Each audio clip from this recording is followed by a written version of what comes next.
The Phantom Legion, the artists who fooled the Reich. The Hook. In the summer of 1944, a German scout peered through his binoculars at a valley in France and saw a terrifying sight. The entire 2nd Armored Division, hundreds of Sherman tanks strong, preparing to crush the Nazi line. He called in the coordinates for an artillery strike, but when the shells landed, something impossible happened. The tanks didn't explode. They didn't burn. They deflated. This wasn't a fluke. It was the greatest magic trick in human history, performed by a unit of 1,100 men who went to war armed with paintbrushes, record players, and a staggering amount of courage. Chapter 1. The Recruitment of Shadows. The war was won by steel and blood, but it was saved by silk and rubber. In 1943, at Camp Forest, Tennessee, a strange collection of men gathered. There were no career soldiers here. Instead, the roster looked like the guest list for a Manhattan gallery opening. There was Bill Blass, a budding fashion designer, Ellsworth Kelly, a future giant of abstract art, and Arthur Singer, a man who could draw a bird so realistically it looked ready to fly off the page. They were the 23rd Headquarters Special Troops. Their mission was classified at the highest level of the Pentagon. Their objective? To be where they weren't. "You aren't here to kill Germans," Colonel Hilton Rayleigh told the assembled group of Bohemian recruits. He paced in front of a giant crate. "You are here to convince the Germans that you are 10,000 men when you are actually 10. You are here to be a ghost." He signaled his aides. They pulled a ripcord on the crate. Within 30 seconds, an air compressor roared to life, and a 30-ton M4 Sherman tank rose from the dirt. It looked perfect, the rivets, the grease on the turret, the heavy tread marks in the mud. Bill Blass stepped forward and pushed the tank with one hand. The 30-ton beast rocked like a cradle. "If the wind blows too hard," Blass whispered, "the entire U.S. Army is going to fly away." Chapter 2. The Sonic Deception. The visual trickery was only the beginning. The Ghost Army had a second wing, the Signal Company Special. These were the sound engineers. While the artists painted fake bumper markings to mimic elite units, the sound men were recording the symphony of war. At Fort Knox, they used massive state-of-the-art wire recorders to capture the sounds of tanks idling, bridges being built, and soldiers swearing in the rain. They mounted giant 500-pound speakers onto half-tracks. These speakers were so powerful they could project the sound of an entire armored division moving through the woods from 15 miles away. In the dead of night, they would drive toward the front lines. While the real army was miles away, moving in secret, the Ghost Army would play their records. To the German ears across the river, it sounded like the end of the world was coming for them. The danger was visceral. To make the ruse work, the Ghost Army had to draw fire. They wanted the Germans to shoot at them. They were a unit of 1,100 men, pretending to be 30,000, standing in the dark with nothing but rubber balloons and loudspeakers to protect them. Chapter 3. The Art of the Atmosphere. It was one thing to fool a pilot flying at 10,000 feet with a rubber tank. It was quite another to fool a Nazi spy sitting 3 tables away in a French bistro. In July 1944, the Ghost Army launched Operation Atmosphere. The mission was simple but terrifying. Go into liberated French towns and act like the biggest, loudest, and most important soldiers in the U.S. Army. Bill Blass and a few others were stripped of their 23rd Headquarters patches. In their place, they sewed on the Big Red One, or the Super 6th Armored patches, insignia of elite divisions that were actually 50 miles away. They drove into towns in jeeps with fake bumper markings, making sure they were seen by stay-behind German agents. "We weren't just soldiers anymore," Blass later remarked, smoothing out a counterfeit captain's uniform. "We were Broadway actors in a theater of war where the critics used live ammunition." They would pull their jeeps up to a local cafe, spread a large fake map across the table, and speak loudly in deliberate stage whispers about where the massive attack would happen tomorrow. They knew the waiter was listening. They knew the woman in the corner might be a collaborator. They were gambling their lives on the hope that their acting was better than the German intelligence. Chapter 4. The Symphony of Steel, the Battle of Brest. The true test came at the port of Brest. The Allies needed the harbor, but the Germans were dug in deep. The Ghost Army was ordered to create a sonic phantom. As night fell over the French countryside, the specialized half-tracks moved into position. These weren't carrying machine guns, they were carrying 500-pound heater-sized speakers and wire recorders. "Drop the needle," the sergeant commanded. Suddenly, the silent woods erupted. To the Germans, it sounded like hundreds of Sherman tanks were crashing through the underbrush. They heard the screech of metal treads, the shouting of NCOs, and the distinct clink-clink of a bridge-building unit at work. In reality, it was just 20 guys in a field, shivering in the mud, playing a record. The Germans fell for it. They redirected their heavy artillery away from the real American units and rained hell down on the ghosts. Shells whistled through the air, exploding in the dirt near the speakers. "They're hitting the balloons," one soldier laughed nervously, ducking into a foxhole as a piece of shrapnel shredded a nearby inflatable jeep. It was a bizarre, macabre comedy. The more the Germans fired, the more the Americans knew they were winning. Every shell wasted on a rubber balloon was a shell that didn't hit a real soldier.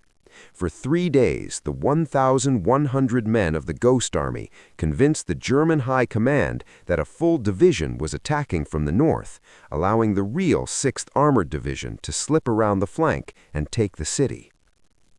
Chapter 5. The Fist of the Radio. While the artists painted and the speakers roared, the spooks, the radio operators, were fighting a silent war in the airwaves. Every radio operator has a fist, a unique rhythm and speed at which they tap out Morse code. German intelligence officers were experts at identifying these fists. They knew that Operator X belonged to the 2nd Armored Division. If they heard Operator X in a certain sector, they knew the 2nd Armored was there.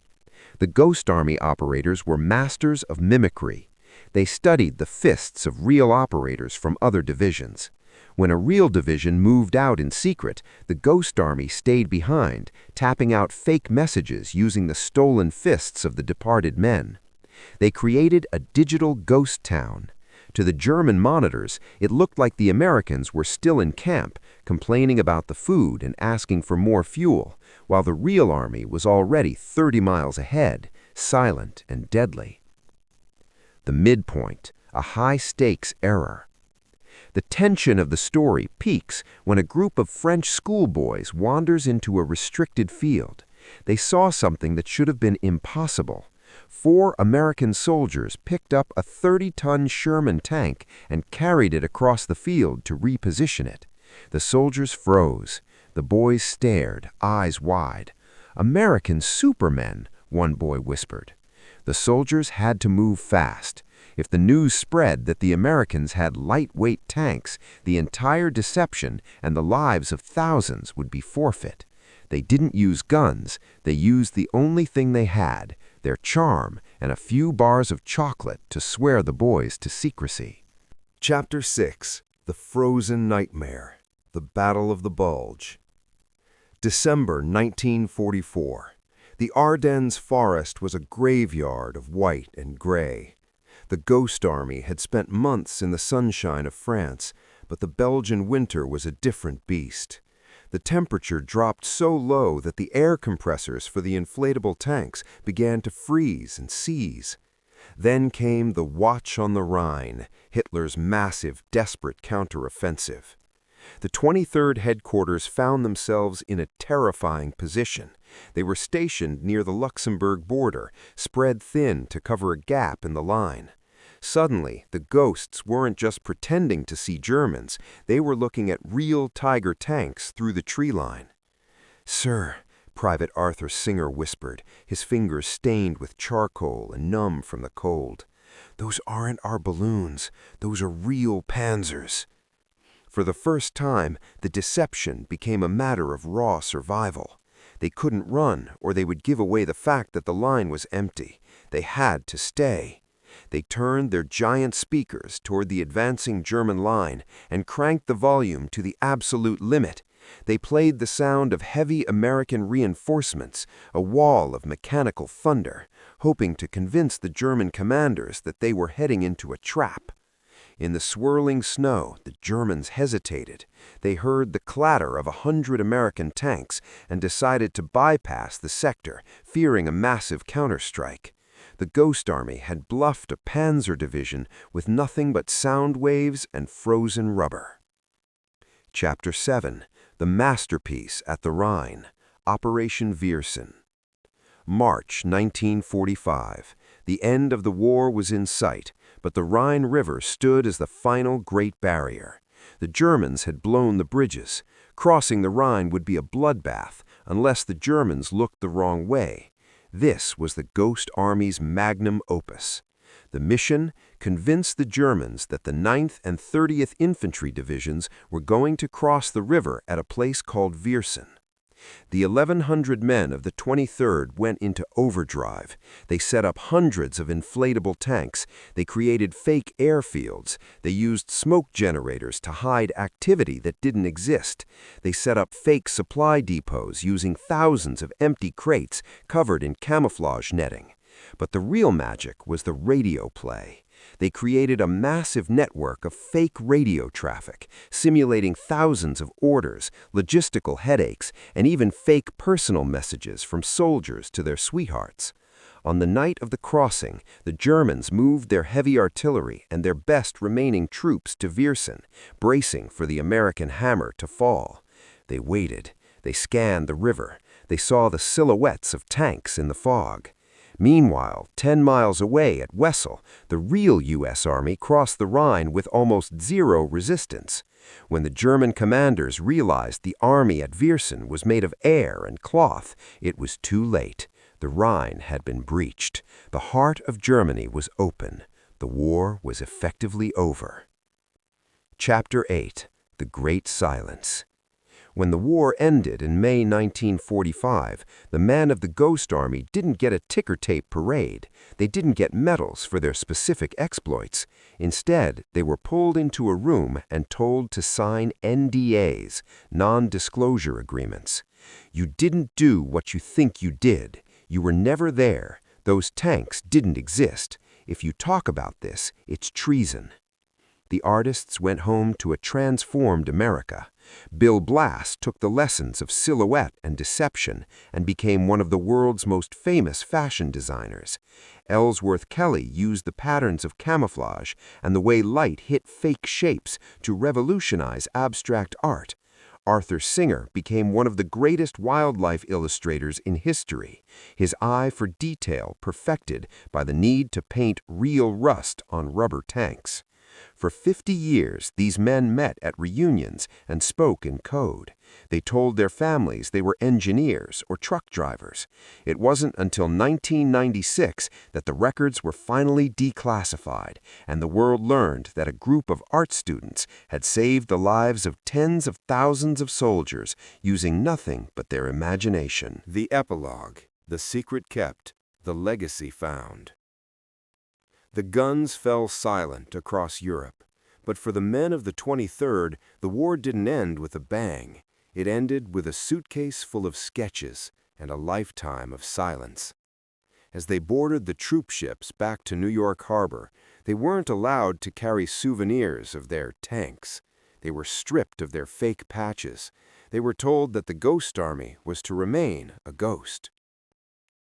The man of style, Bill Blass.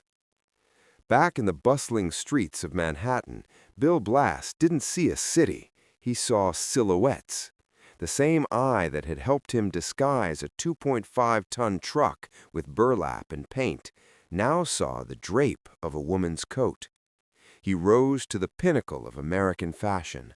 When reporters asked where he developed his sense of structured elegance, he would smile, a mysterious, crooked smile. He couldn't tell them that his first runway was a muddy field in Luxembourg, and his first models were inflatable Shermans. He had learned that the eye sees what it expects to see, a principle that made him a millionaire in the fashion world. The master of color, Ellsworth Kelly.